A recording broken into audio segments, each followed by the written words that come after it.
Hi, this is TJR, and what you're about to watch is a rebroadcast from 2014 from the original Music Worth Buying channel, which no longer exists. In this show, Robert and I discuss the topic, Are Albums Too Long? The reason I'm rebroadcasting this episode is because I still think it's a relevant topic, and I think it still merits discussion. And so few people subscribed to this channel now have ever seen this broadcast. Before we begin, though, I do want to issue a word of apology to my co-host Robert Kinsler.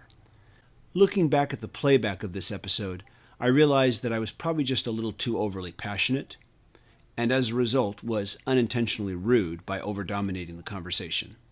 I've learned a lot on how to be a better co-host since the making of this episode, but Robert, I do feel I owe you an apology.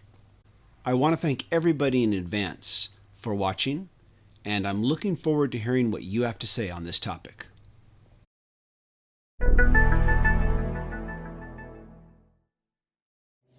Hello and welcome to Music Worth Buying. My name is Robert Kinsler and I'm a music writer and a musician. My name's TJR and I'm a musician and a music writer.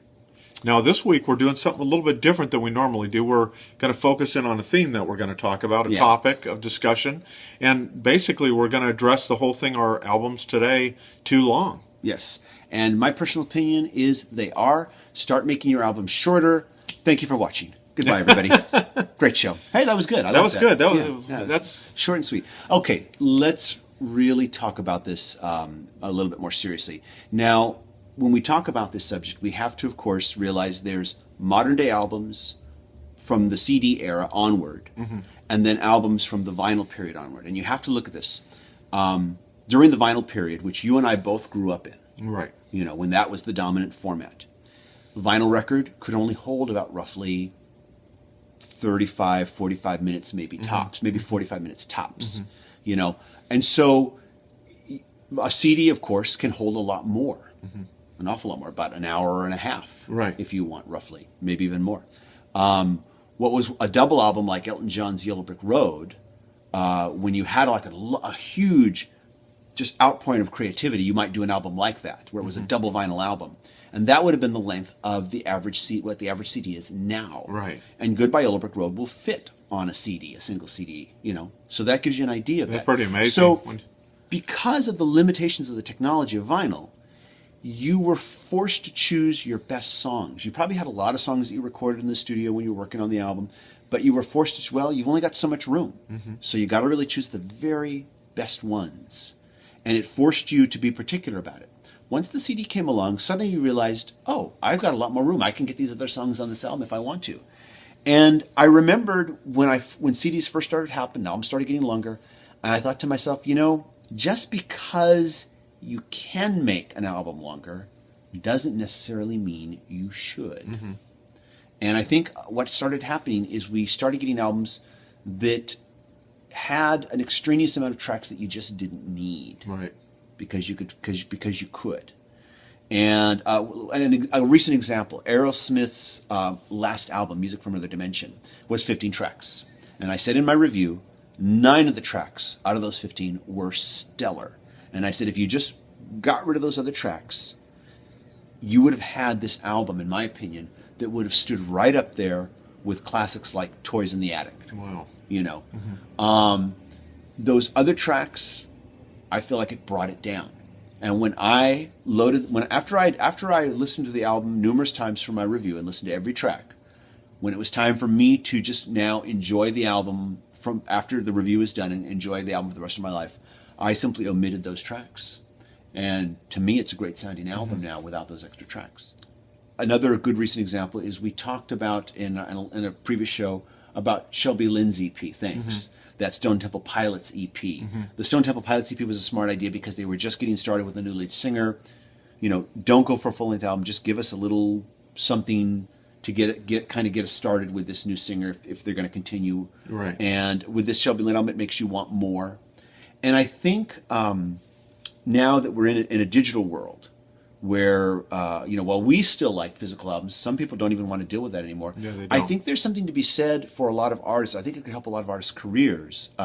If instead of waiting this huge gap of time Right, between to release albums, an yeah. album, a full length album of 15 tracks. It's an hour and a half long, or an hour and 25, whatever, an hour and 15 minutes, or however long it's going to be.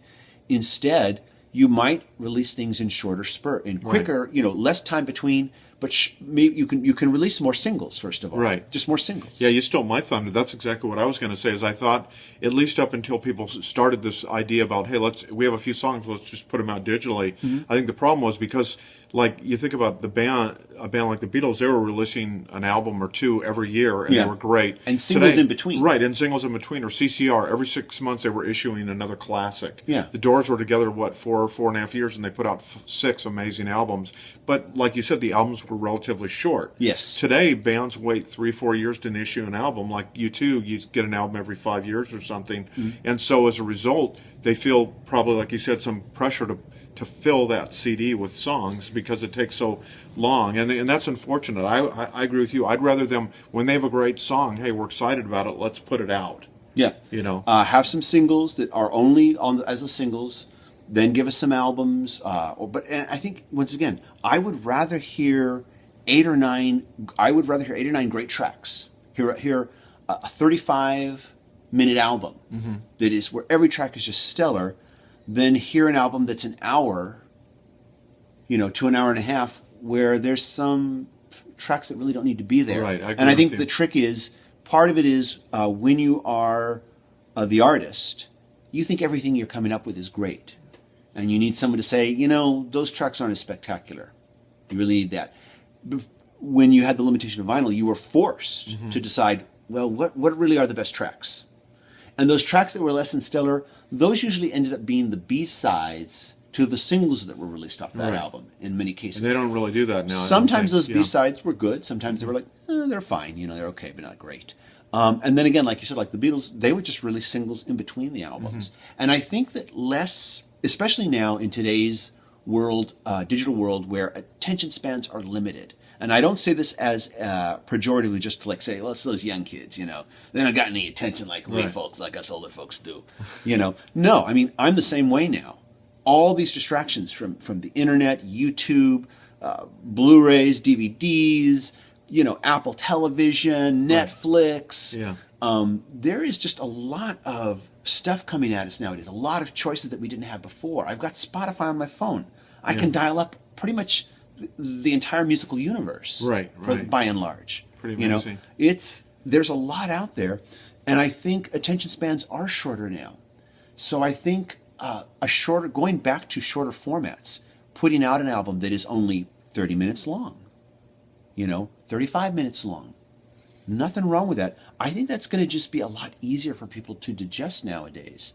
Come out with just a single. Come out with just an EP of 4 to 5 tracks.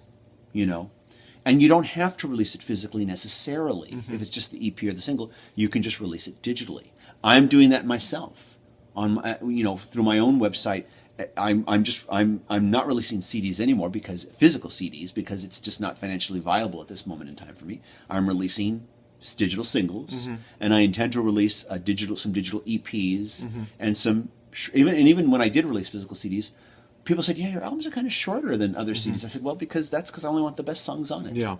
And there are songs I just decided, I'm not going to put them there for the sake of putting them there. Right, yeah. Not just to pad something. Not just to pad it out. And I remember when I wrote that review for the Aerosmith album, when I did that one on YouTube, the solo review, someone said, well, there's nothing wrong with giving your audiences more for their money by giving us extra tracks.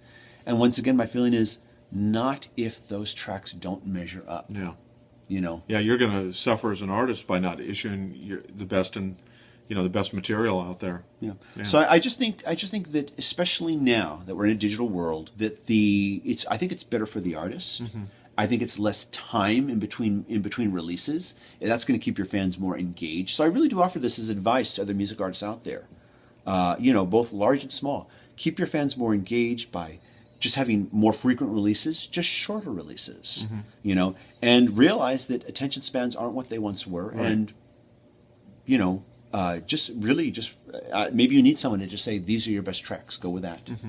That'd be good advice. Really. Yeah, I agree. But yeah, I think there was just a misstep we took with CDs, that because we could make albums longer, that we should.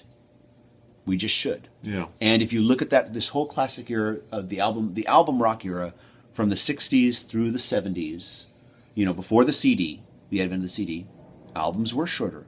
And nobody complains about those Doors albums, Yeah. those Beatles albums. Right. The CCR albums. Yeah, right. No one complains, hey, why is this at least an hour long? Yeah, yeah. Nobody's complaining about it. So there's the food Every for thought. every note counts on those albums. Yeah, every note counts. Every song counts. And so anyways, so tell us, what do you think? Do you think I'm full of crap on this, huh? No, seriously. Do you think? Do you what do you think? Do you feel albums are too long? Do you think they should be shorter? I mean, albums should be as long, I guess, at the end of the day, as they need to be. Right, yeah. If you have an outpouring of creativity, of great material, like when Elton John did Goodbye Yellow Brick Road, Yeah. it warranted a double vinyl album. One recent album that really blew me away, and it was a deluxe edition of Mark Knopfler's Privateering, which I think actually the deluxe edition, it might even be 3 discs, and it's just, there's not anything on there that I want to fast forward through. But again, that is an exception to have something that long. But I think, like you're saying, he had just such a burst of creativity that he had to get it all on there. But that's the exception. Yeah, there are exceptions, of course. Yeah, when you have something just have a tremendous amount of burst of creativity. But otherwise, I think the music industry as a whole and artists as a whole need to rethink this idea. That we will, we've got all this room here. It's like as if I wrote a letter to somebody. And I said, well, I've got all this infinite space on email. I've got to keep writing and fill up all this space. Yeah.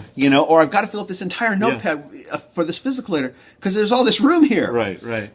No, you write what you really need to say and what's concise and what's important to say.